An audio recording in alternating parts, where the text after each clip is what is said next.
Hey everyone, this is James Wilson with MTB Strength Training Systems and BikeJames.com, and welcome to another Bike James podcast.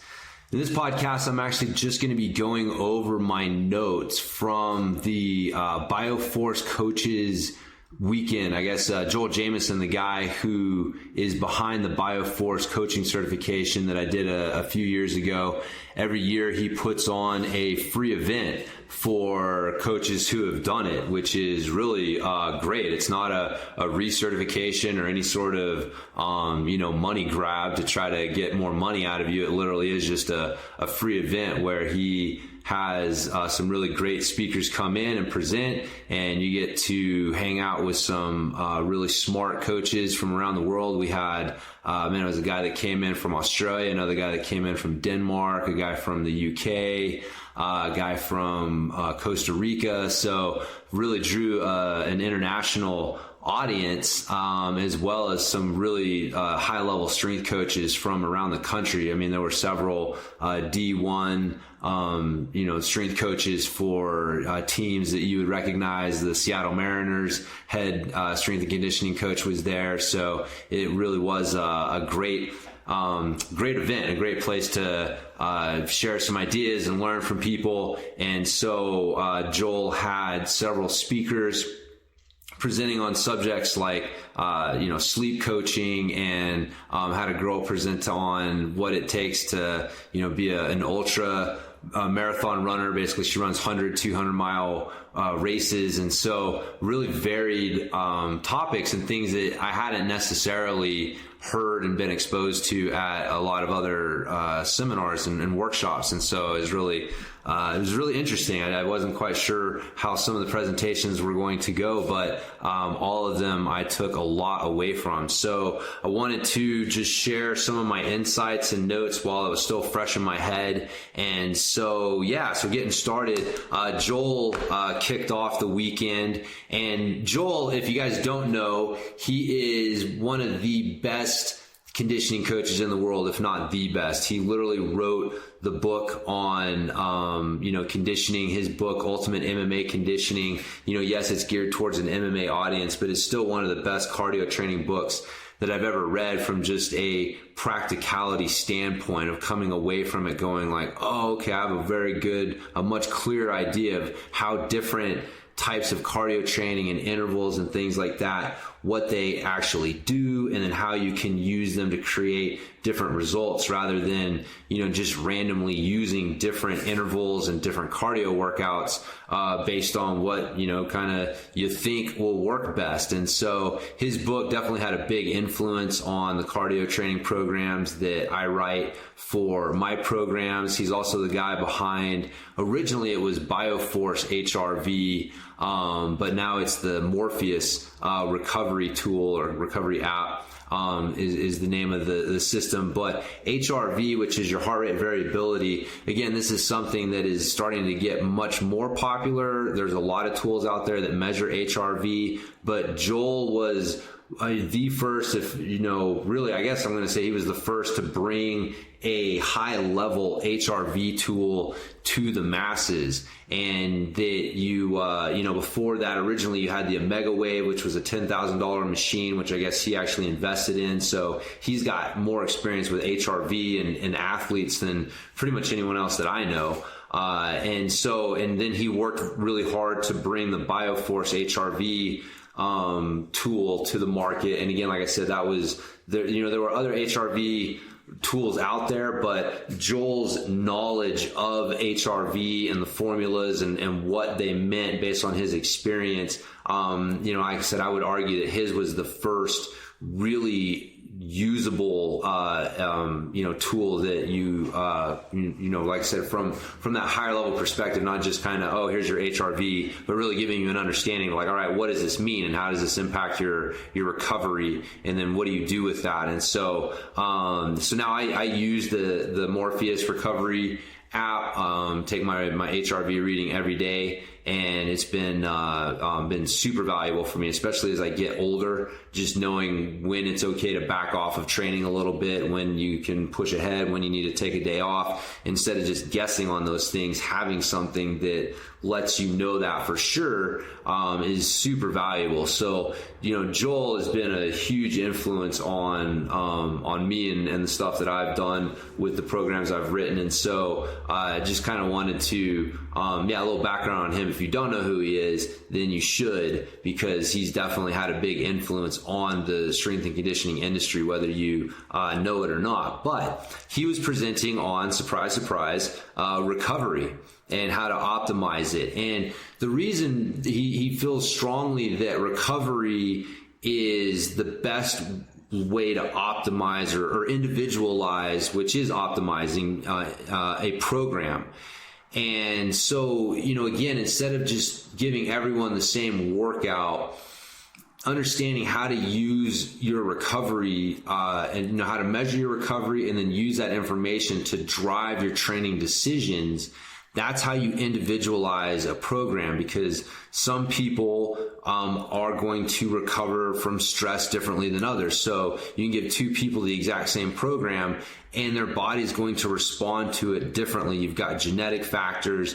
You've got all sorts of other things that affect it. Lifestyle affects your recovery, sleep or lack of it, your stress. All of these things will affect your results from your training. And so using recovery to individualize your program is really the best way to go about doing that. And individualizing a program is the best way to optimize it for you.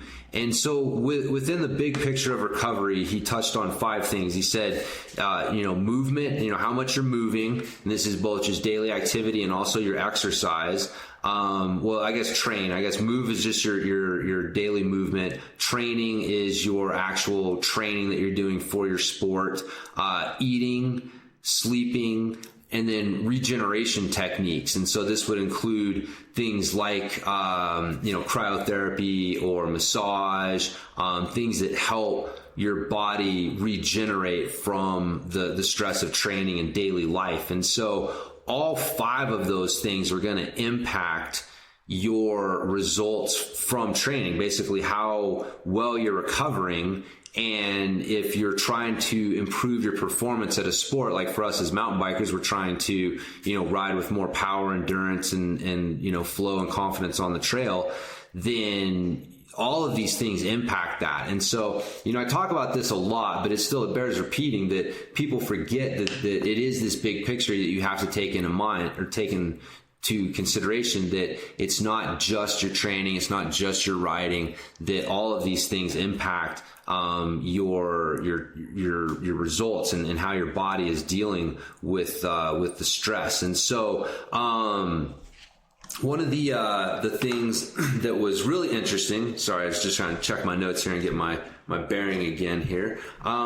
He touched on calories, and the reason that this was interesting is, again, it was something that I hadn't ever really considered before, but when he talked about it, it made a lot of sense. And that is that your body can only turn over so many calories a day. And so there's a way to check, figure out what your basal metabolic rate, was it the Mifflin St. Jeor calculator, was one that he mentioned. There are, lab tools or whatever that you can use to figure out what your basal metabolic rate is. But basically, whatever your BMR, your basal metabolic rate is, you can only recover from 2 to 2.5 times that number. So just to keep the number simple, right? Let's say that your basal metabolic rate was 1,000 calories, right? You're just 1,000 calories is what it takes to keep your body just functioning.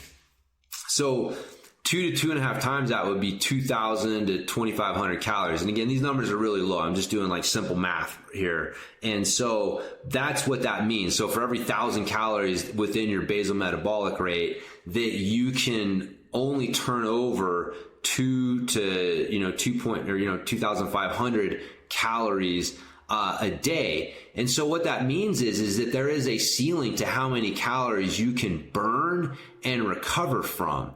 And so the idea that burning maximum calories is a good idea is not necessarily a good idea.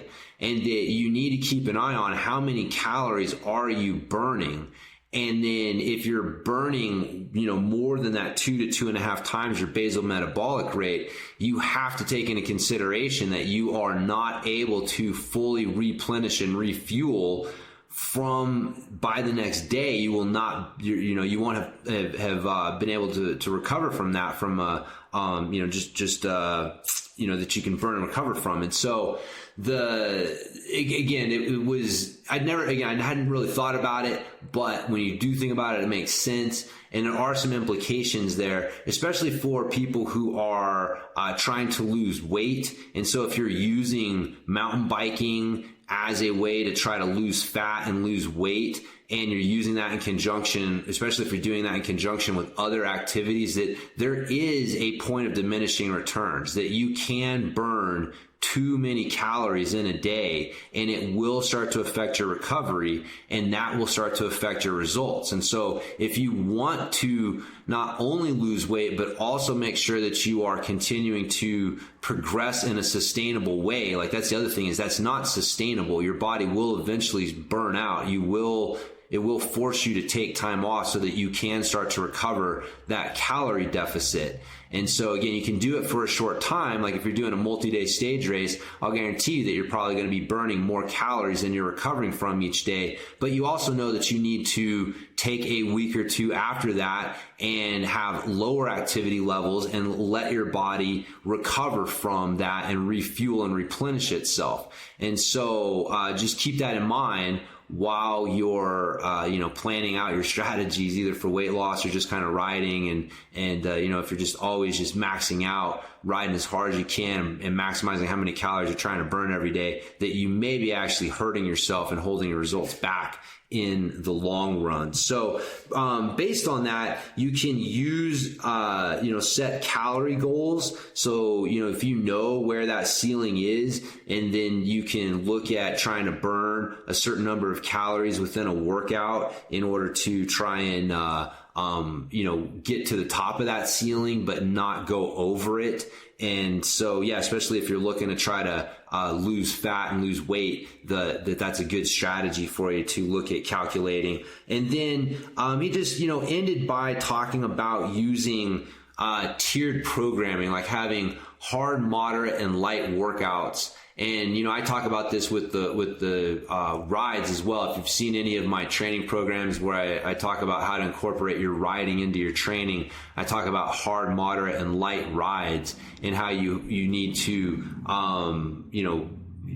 look at, every ride can't be hard, right? Every workout can't be hard. And so you have to have hard, moderate, and light days, and you need to have a plan for how you're using those days. And then having a tool like HRV and your recovery score from like the Morpheus, tool will help you choose the right workout. So if you wake up and your recovery score is red and you're not recovered very well, and you had a hard workout planned that day, then you know that you probably need to back off. You need to either go to like a moderate workout, or maybe even just to a recovery day, versus waking up and maybe you don't feel so good, but you check your HRV and recovery score and it's fine. And so you know that, like, all right, like, I'm not feeling so good, but my body's recovered. I can handle this workout. It's kind of all in my head. And so you know that you can push through and not be, risking injury and burnout doing it that way. And then finally, just talked about implementing recovery into your programs. Things like breathing. Again, this is starting to become more popular, but using your breathing to help, reset your nervous system, get it out of the fight or flight, and into kind of more of the rest and recover, and using that as an active way to help get your body set up for recovery after a workout, having a cool down, doing soft tissue work. These are all things that can definitely make an impact on how well you're going to recover. And so remember, results come from training plus recovery. How well you train is great, but if you can't recover from that training, that's really the take home message. You got to, if you're burning more calories than you can recover from, if you're taking on more stress based on lack of sleep or your daily life than you can recover from. If you're just always trying to hammer yourself with hard workouts and you can't recover from that, like none of that is optimal, because you're just focusing on training. And it's training plus recovery that's going to lead to the results that you want. So use a roadmap to help you on the road to recovery, and use tools to help you make smarter training decisions. That's really the take-home message from a lot of Joel's work, and something that I try to stress as well with the clients that I work with. So one of the things that goes into recovery is sleeping. And the next guy that presented, his name was Nick Lamb, and I'm actually going to have him on my podcast soon, doing an interview with him on this subject. But he is a sleep coach, and it was one of those things that you didn't know existed, but once you heard about it, you're like, of course, I can see where the value in that would be, because it's cliche, but our modern world is so, it is in a lot of ways the complete opposite of how we were originally on this planet, right? Like the ability to stay up all night long and have lights going and have, news on the TV and music on the radio and a phone in your hand that can deliver you, you can play games and check, Instagram and all these things, right? Social media. Like that's not in the span of human history, that's a very abnormal thing. Right. And so it's, like I said, it's almost becoming cliche about how our modern lives are really going against a lot of our primal instincts and the ways that we were, kind of what's healthier for us. And sleep is definitely one of those things. And so we've kind of forgotten how to sleep properly. That's really kind of the take home message from this presentation, is that based on one, we also have this weird kind of, we forget we've got these Christian puritanical roots that, where hard work and, sleep was slothful. Like if you needed to sleep and you needed to take a nap, like you were lazy. Like if you were needing to sleep more than 6 hours a night, man, that was because you were lazy, right? At least that's how my dad put it to me. But anyways, and then we look around and we see all these people, these high achievers, and I sleep like 4 hours a night, 5 hours a night. And we forget that a lot of times there's, drugs behind that. There are genetic outliers that can get away with that. But for the most part, everybody listening to this, you need sleep. You need high quality sleep. And that means knowing what high quality sleep means. And he started off, and what it got my attention from the beginning is that sleep is the one lever that you can pull that will impact everything else. He's talking about like your mental health, your physical health, your, just your ability to focus and concentrate, just pretty much everything across the board. Better sleep decreases your risk of disease and cancer. It's really wild when you think about it, but literally almost anything that you can think of, sleep impacts it. Like lack of sleep will make it worse, and getting better sleep will make it better. And, performance, like I said, it's just anything you can imagine. Sleep is that one lever that will impact everything. And so it's a pretty important one. And so it's that proverbial low hanging fruit that if you can get your sleep right, you're going to have a big impact on everything else that you're trying to accomplish. One of the things, I've seen the statistic before on youth athletes, it's that if less than 8 hours of sleep equals 170% increase in your injury risk. So almost double the risk of injury for a youth athlete who's getting less than 8 hours of sleep a night.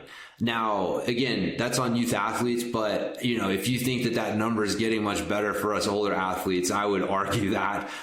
So I would say that it's at least a similar stat, which is that lack of sleep can definitely impact your risk of injury. And there's a lot of reasons for that, right? Like it slows reaction time. There are physical, consequences to not sleeping well or getting enough sleep. And so, there's a lot of reasons why that can happen, but all of them are bad for you, especially if you're riding a mountain bike and have to worry about that. Another thing that he brought up that I hadn't really heard of before is finding out what your chronotype is.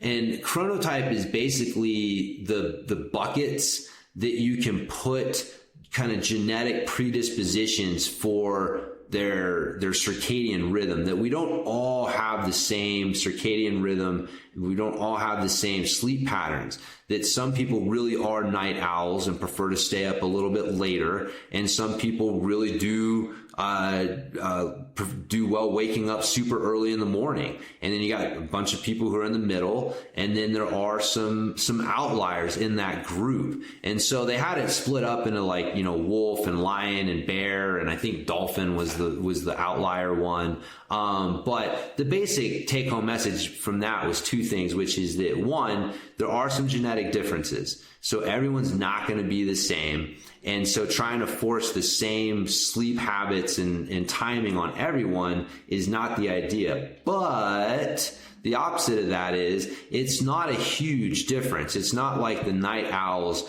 are, staying up 4, 5, 6 hours later at night, staying up till 2 o'clock in the morning. That's still not it. Like we're talking about, going to bed at 10 o'clock versus going to bed at 11 o'clock. Right? Like we're talking about an hour less than, or maybe a little bit more difference in these preferences. So there's still a basic rhythm that most humans can and should follow. And there's going to be a little variation within that, but you want to not take that as an excuse for this is why I like to stay up and play video games all night long and not go to bed till 3. See, it's my chronotype. That's a different thing. So, but anyways, it was interesting, look at that and see how it might, impact you. Another thing that he pointed out was that temperature plays a big role, and that research has found that the 65 degree range is best for sleep. And so for a lot of people, that may be a lot colder than what you may think. And so if you're having trouble sleeping, maybe turning down the thermostat can definitely help. The other thing he was talking about is using your bedroom as a trigger to sleep. And so not having TVs in there, not having, a bunch of electronics. You don't want to be sitting in bed watching TV or playing on your phone before going to sleep, because you want getting into bed to be a trigger for sleep. So he even discouraged reading in bed, which I thought was a little extreme. I don't know that I'm quite going to that point yet, but I definitely think that there's something to having your bedroom being a bedroom, and there's really no reason to have a TV and stereo and all these things in there that aren't triggers to sleep, but actually triggers for the opposite thing. Another interesting thing that he's pointed out that I hadn't heard before was what he called it was the 30-30 rule. He kind of shortened it to the 20-20 rule, but he said that if you're laying in bed for more than 20 minutes and you're still awake, you're not able to fall asleep, get up, go into another room. You don't want to do something super stimulating like low light, like maybe low light reading, doing some meditation and breathing, some stretching. But you spend 20 minutes in another environment until you start to get tired again, you start to get sleepy, and then go back to your bed. And the analogy was sitting at the table when you're not hungry, just waiting for yourself to get hungry. That's kind of silly. If you're not sleepy, if you wake up in the middle of the night and you're awake and you're not sleepy and you lay there for 20 minutes, get up, go do something else. Like I said, it should be something that's trying to trigger sleep, that sleepiness feeling, but that will be more beneficial for you than just laying there and trying to force yourself to feel tired when you're not. So another good example, or another thing that I have in my notes here, is doing a brain dump 1 hour before bed. And so basically having a journal where you just write out all of the things that you may wake up in the middle of the night worried about, that if you just put it down on paper so that you know, I got that down, I don't have to worry about it, or, you know, I may have to worry about it, but I don't have to worry about forgetting about it. Because that's usually, a lot of times, it's things that we're afraid we're going to forget about that we sit there and we think about. And so if you can just dump all that stuff out, have it out of your head, that it can help with your sleep. He did like those daylight alarms, and the ones that use now like a light to get brighter and brighter to wake you up, as opposed to like the you know. So I'm looking at investing in one of those, see how that impacts things, because I definitely don't like being woken up to that to the noise of an alarm. And yeah, he also recommended trying to not eat or exercise 2 to 3 hours before bed. And so if you're, and he did say that if you, for whatever reason, your schedule just doesn't permit that like you just, you know, for me, like I do jujitsu 3 days a week, and some nights we don't get out of class until 8:30. So we're not getting home and eating dinner till 9. And, you know, I try to be in bed by 10, you know, it's just not working. So he was saying that in cases like that, it could actually help you to just stay up a little bit later, you know, doing some things to help you relax, but instead of trying to force yourself to go to bed when you're still kind of wired from just having exercise and having ate, that, you know, you'll have higher quality sleep if you stay up a little bit later and try to relax and give yourself a little bit more distance between the exercise and the sleep time. So anyways, just some tips there. Like I said, I'm going to have him on for a more in-depth interview on sleep and the importance of it and how it can impact things, and some things that he does to help his clients. Because yeah, it's surprising how many people need help just figuring out, how do I get control of my sleep again? Like, I don't even know what good sleep is. They've got too many lights on in their room, and they've got all of these stimulating things going around. And it seems like common sense to some of us, but even I have some problems with my sleep from time to time. So I've got a few of the tips that I'm, definitely going to be looking to implement. But, anyways, just, sleep, one of those low hanging fruits that you can easily start to make some differences with and can impact other things. So the next guy who presented was actually the guy who owned the gym, who was hosting the thing. And it was Vigor Ground Fitness there in Renton, right outside of Seattle.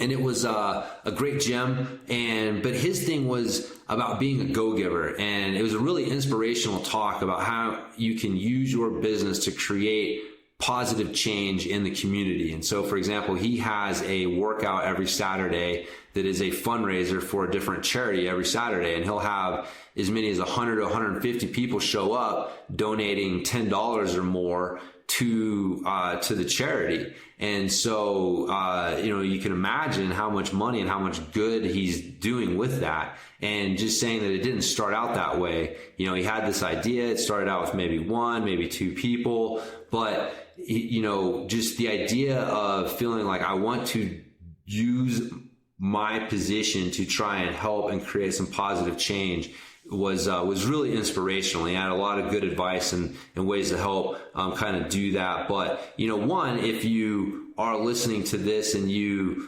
I don't know, I just want to encourage people to think about, is there a way that you can use your position, no matter what it is, to try and help create like some positive change in your community? Because if everybody did that, then the world would be a much better place. Again, I know it's kind of cliche, but it's true. Right. And so, and the other thing is it definitely inspired me to try to do more. And so, I'm going to be looking at but doing more fundraisers. I know I've done some things over in the past. It's funny. Every time I do them, I feel great after I do them. But it's one of those things that if you don't make a conscious effort to make a habit of, it can be easy to go quite a bit of time between doing it. And so, for example, I've got a monthly skills clinic that I do. I've been hosting here at the Catalyst Training Center And we've been, last Saturday of the month at 7:30 on Saturday, I do a free skills clinic. And the last one was a lot of fun. I had 5-6 people show up. People learn how to, do a front wheel lift for the first time ever. It was awesome. And so what I want to do is start using those as a fundraiser for different charities. So I'm going to start having a suggested donation of, $5 or $10 for people to attend. And then the money is going to go to, local, charity. And so the first one that I'm going to be supporting is the, Partners Bike Club, which is kind of a mentorship program for, kids, kind of like big brothers, big sisters type thing that, and so it's a bike club that they've put together, a mountain bike club. And I did some work with those kids, earlier this year. And it was really inspirational because, you talk about riding for the love of riding. They're not riding for the love of equipment, right? They're out there on bikes that are, getting them down the trail, but they're not, $5,000-$6,000 bikes with all the bling, and they don't care, right? Like they just want to go have fun. And so it's really inspirational to see them. And so, wanting to help get more kids like that don't have those opportunities, to get out and try mountain biking. Cause I know it definitely made a huge impact on me. I was a little older than a kid, but I had things that when I was a kid made that impact. And so, but anyways, it was a really inspirational talk. It got my wheels turning on some ways that I can help. But anyways, hopefully, maybe got some of you guys thinking as well about some ways that you can help. The next guy to present was a guy named Mike Robertson, and his presentation was all about coaching the big lifts like your squat, bench, and deadlift from a perspective of health instead of performance. And, without, he got into some details, but there were some basic takeaways that you could get into. But the main one was that, and I've talked about this with mountain biking, right, is that you looking at what the pros do in a sport and then trying to emulate what they're doing can cause problems. So for example, if you want to squat, bench, and deadlift, it would be logical to say like, okay, well, who's the best squatters and benchers and deadlifters in the world? Well, powerlifters are. They're the strongest guys. They've got the strongest squats, bench, and deadlifts. Okay, well, let's go learn from them. How do they squat, bench, and deadlift? And, they use these certain techniques that, if you don't know any better, they are specifically for lifting more weight. Like, for example, arching your back on the bench press decreases the distance between your chest and the bar. It's not good for your back, but it does help you lift more weight.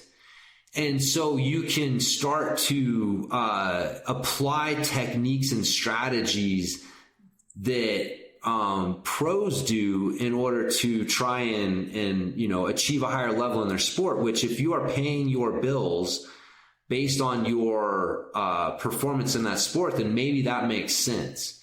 But if you're just an average everyday, bro, then that makes no sense. It's stupid for you to sacrifice your future self for a small percentage increase in performance today. And so you can have 95+% of the performance without having to resort to the extreme things that pros do. And so again, you see this in riding, where we look at what are the pros doing, and let's try and emulate what they're doing with their bike fits and their training strategies and all the things that they're doing, without realizing that, man, a lot of those guys have serious back problems, serious knee problems. Like, they're going to be dealing with these issues for a long time, which again, they're paying their bills. Makes sense. But you see the same thing in powerlifting, where these guys we're applying techniques with our squats and our benches and our deadlifts in order to try to move more weight, when that's not actually what's healthy for us. And that lifting with the idea of being healthy, like basically I've kind of coined the term riding for a lifetime. And that's the idea. That's basically the at the heart of it is lifting for a lifetime. You want to strength train with the idea that you're going to do this on a long-term basis, and that you want to do it for a lifetime and not have to stop lifting because you're so broken down and hurt from lifting that you have to stop lifting.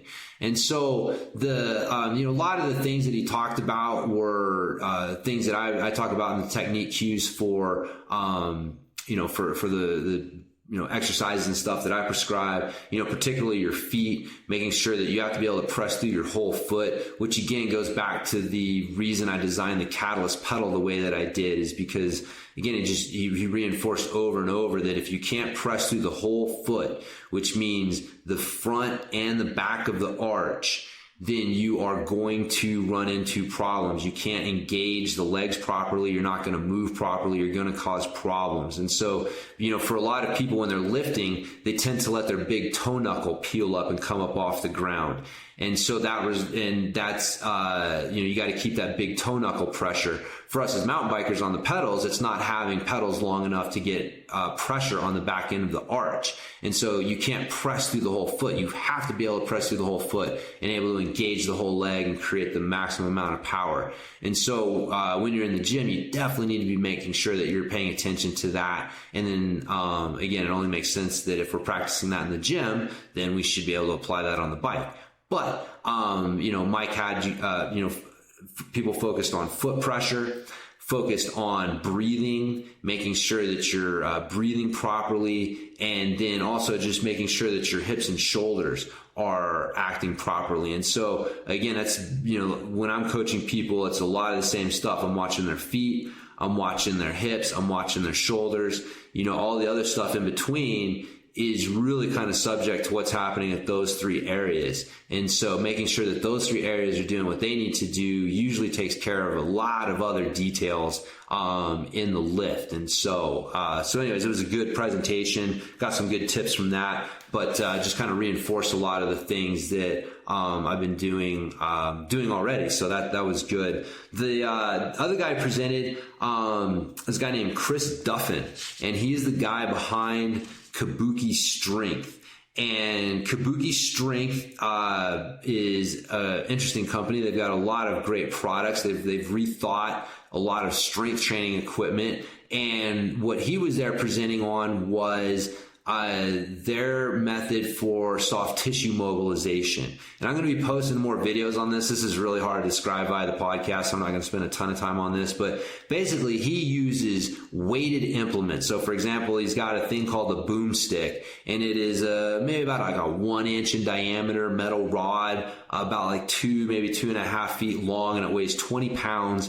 And so you can use it to press into your muscles. Think about like a foam roller in reverse, like a foam roller's on the ground and you're laying on top of it, but have you sitting on the ground and have something heavy on top of you. And it creates a much different effect than the foam roller, because when you're on the foam roller and you're rolling around, your nervous system is engaged and it's hard for you to really relax in that position. It's good. There's definitely benefit to it. But when you are prone, when your limb, whatever you're working on, is sitting on the ground and then gravity is pulling something down into it, it really allows you to relax on a different level. And so you're able to get in a little bit deeper with these tools. And then they're also great because you can tack down certain areas and then start moving. And then that mobilizes the tissue as well. And he talked about also doing what he calls like the Vise Technique. And so like using like an acumobility ball on one side of the muscle and then like the boomstick on the other. And so you're actually like kind of pinching the muscle between, getting that Vise effect going. And so, a lot of interesting methods and things. And so I did get one of the boomsticks, and I'll be posting some videos on that, but it was, very eye-opening because I've been foam rolling and doing mobility work for quite a while. And there was definitely something to what they're doing. This, weighted compression, mobilization that they're doing is different. And, in some ways, like I said, I'm not going to say it's better because I think that doing all of it, you don't want to throw out foam rolling, but you're definitely doing something that foam rolling is not doing. And it definitely has a feeling, it was kind of eye opening, especially like with my forearms. I've got some really tight forearms from some elbow injuries and things like that. So, but anyways, I'll be digging into that more, and sharing some stuff with you guys. But, check those guys out at kabukistrength.com. And then finally, was this the last one? 1, 2, 3, 1, 2, 3. Yeah, I think so. So finally we had, Becky Rogers, who is the girl who runs 100, 200 meter, races. And I'll be honest, the first half of her presentation, it was interesting, but I was like, man, I don't train ultra runners. You know, she's going into like some of the details about how she trains. And I was just like, this is interesting, but all I'm learning from this is that if an ultra runner comes to me and says, I want you to train me, I'm going to point them to you. Like, you really know what you're talking about. I'm not going to pretend like I know what I'm talking about with this stuff. But then she got into the last half, and it was about kind of what she calls the mental voodoo side of it. And that was actually really cool. And there was a lot of application for what she talked about there to pretty much anything, but especially like to mountain biking. And she had some of the things that she talked about was, you know, you use training, you do things in training sometimes that aren't necessarily there from a physical standpoint, but from a mental standpoint.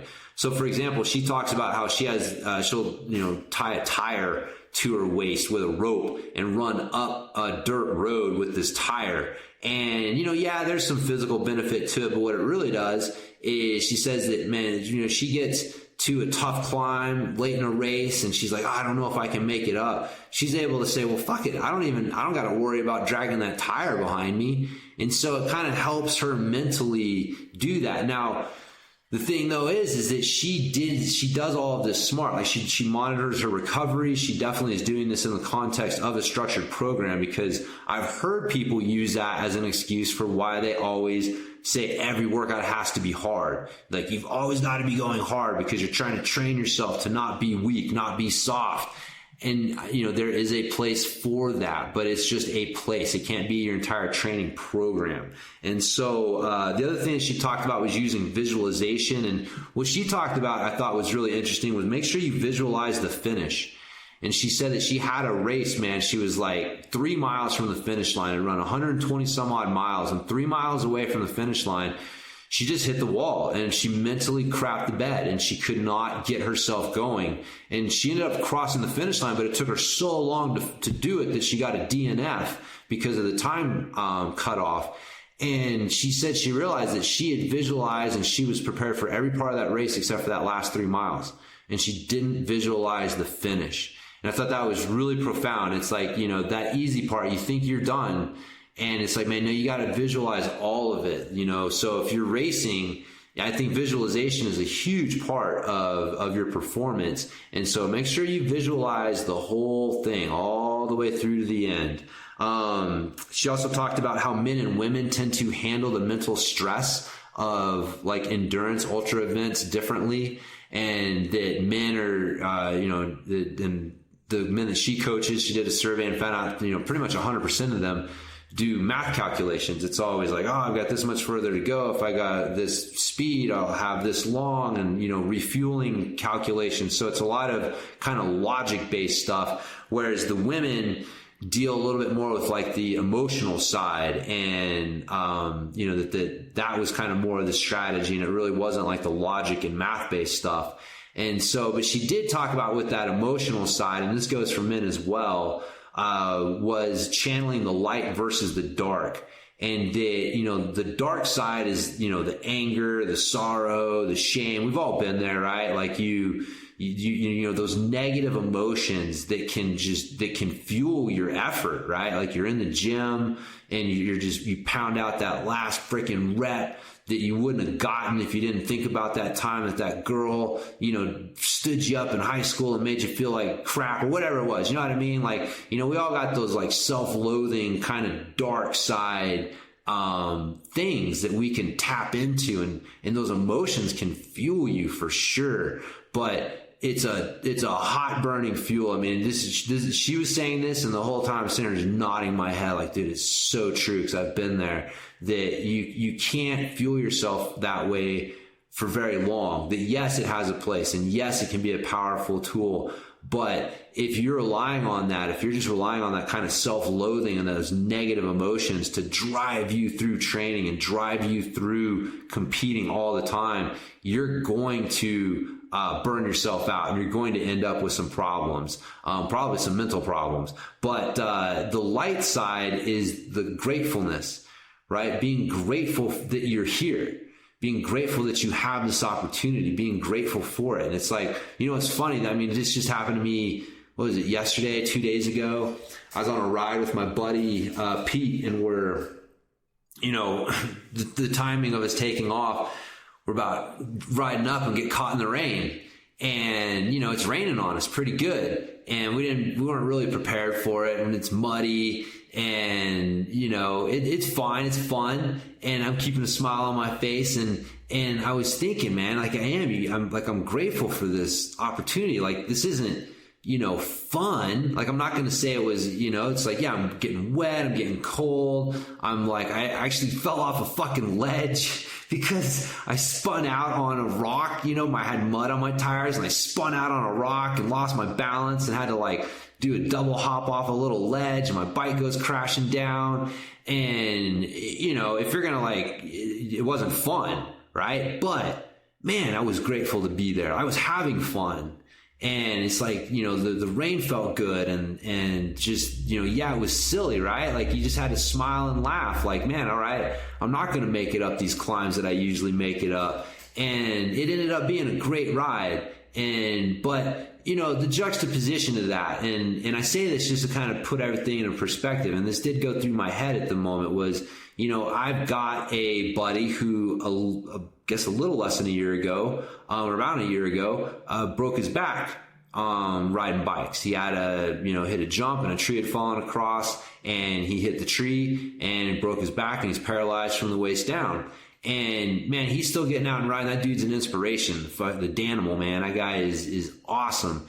But I was like, man, you never know when something like that can happen and completely change everything.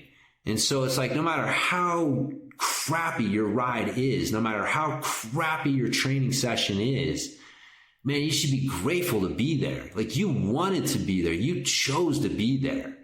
And so, having that gratefulness, fuel you rather than the anger is really like that better long-term strategy. And I think, something that you have to figure out as you grow up, or else you just end up like a bitter old man with no friends, kind of thing. So, but anyways, so that was really, I guess, like, it was a powerful, profound thing. Cause like I said, it was definitely something I thought about on my ride yesterday. And I think that it's something that we can all do to think more of. So anyway, so that's it from my notes. I'll be honest with you, this ended up taking a lot longer than I thought it would. I guess I should know myself better. I tend to talk a lot when I get wound up on things. But so that was my recap. It was a great weekend. Like I said, I've got Nick Lamb, the sleep guy, and I'm talking with Chris Duffin, also from Kabuki Strength, about coming on the podcast and sharing some more stuff with us. So be looking forward to bringing you more stuff from that weekend as well.